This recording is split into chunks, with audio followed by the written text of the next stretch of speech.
Holden, my boy, fine to see you. How are you, Mr. Antolini? How's Miss Antolini? We're both dandy. Let's have that coat.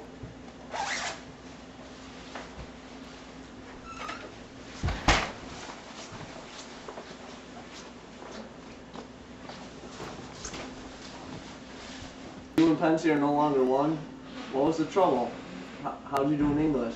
If you failed English, I'll show you the door right now. Oh, I passed English all right. Oh, I flunked oral expressions. Why? Because I didn't feel like getting into it. It's this course where each boy in class has to get up in class and make a speech. I got a F in it. Why? Oh, I don't know. That digression business got on my nerves. I don't know. The trouble with me, I like it when somebody digresses. It's more interesting and all. Doesn't care to stick to the point at all? Oh, sure. I like them to stick to the point and all, but not too much. Boys that got the best marks in oral expressions were the ones that stuck to the point all the time, I admit it. But there was this one boy, Richard Kinsella. He didn't stick to the point too much, and they were always yelling, "Digression!" at him. What he did was, Richard Kinsella, he'd start yelling at you all about that stuff. Then all of a sudden he'd start telling you about this letting his mother got from his uncle, and how his uncle got polio, and all when he was 42 years old, and how he wouldn't let anybody come to see him in the hospital because he didn't want anybody to see him with a brace on. Holden, don't you think there's a time and place for everything? Don't you think if someone starts out to tell you about his father's farm, he should stick to his guns and get around to telling you about his uncle's brace?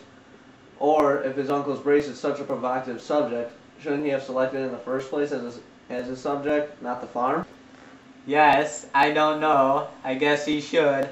I guess he should have picked his uncle as a subject instead of the farm, if that interested him most. You can't help it sometimes. Coffee, gentlemen? Holden, don't look at me. I'm a mess. Hello, Miss Antolini. Darling, if Holden needs anything, everything's in the linen closet. Thanks, we can manage. Your dad the other day. No, I didn't. You do know that he's terribly concerned about you, right? I know he is. To talk to, I realize that. I have a feeling that you're ranked for some kind of a terrible, terrible fall, but I honestly don't know what kind. Are you listening to me? Yes! Cool. It may be the kind where at the age of 30 you sit in some bar hating everybody who comes in looking as if he might have played college football or something. Then again, you may pick up just enough education to hate people who say it's a secret between he and I. I just don't know. But do you know what I'm driving at all? Yes, sure and all. Alright, listen to me a minute now. This fall I think you're riding for, it's a special kind of fall, a horrible kind. The man falling isn't permitted to feel or hear himself hit the bottom. He just keeps falling and falling. The whole arrangement is designed for men who, at some time or another in their lives, are looking for something, their own environment. Now, you follow me? Yes, sir. Sure? Yes. I don't want to scare you, but I can very clearly see you dying nobly, one way or another, for some highly unworthy cause. If I write something down for you, will you read it carefully and keep it?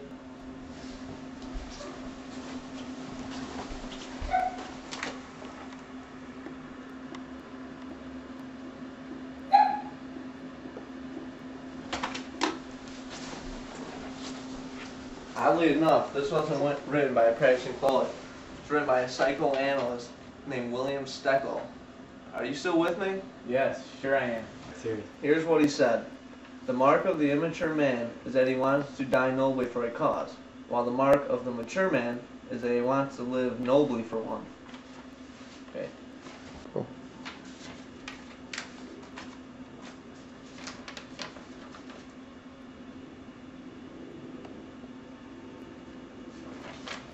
Thank you. I think that one of these days, you're going to have to find out where you want to go. And I hate to tell you, but I think that once you have a fair idea of where you want to go, your first move will be to apply yourself in school. You'll have to. You're a student, whether the idea appeals to you or not. I'm not trying to tell you that only educated and scholarly men are able to contribute something valuable to this world. It's not so. Cool. Okay. That's not true. but they tend to express themselves more clearly, and they usually have a passion for following their thoughts through to the end. And most important, 9 times out of 10, they have more humility than the unscholarly thinker. Do you follow me at all? Yes, sir. No. You'll begin to know your true measurements and dress your mind accordingly. Come on, we'll fix up the couch for you. Okay. How are all your women? They're okay. Okay. How's Sally? I had a date with her this afternoon. We don't have that much in common, though. Hell of a pretty girl. How's the other one you told me about? Oh, Jane Gallagher?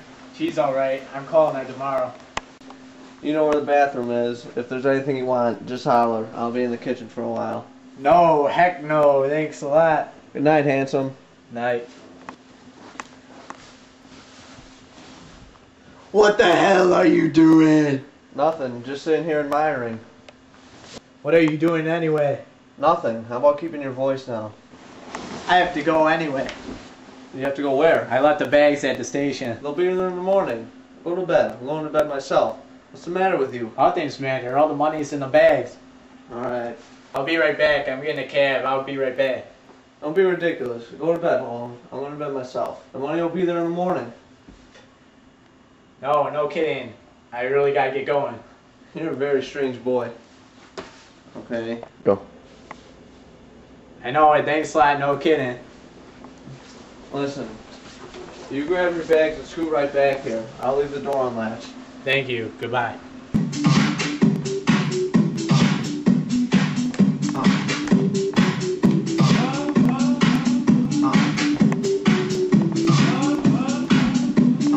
Day and night. I'm just turning this into mine. I look for peace, but see I don't attain. But it keeps the city getting gay.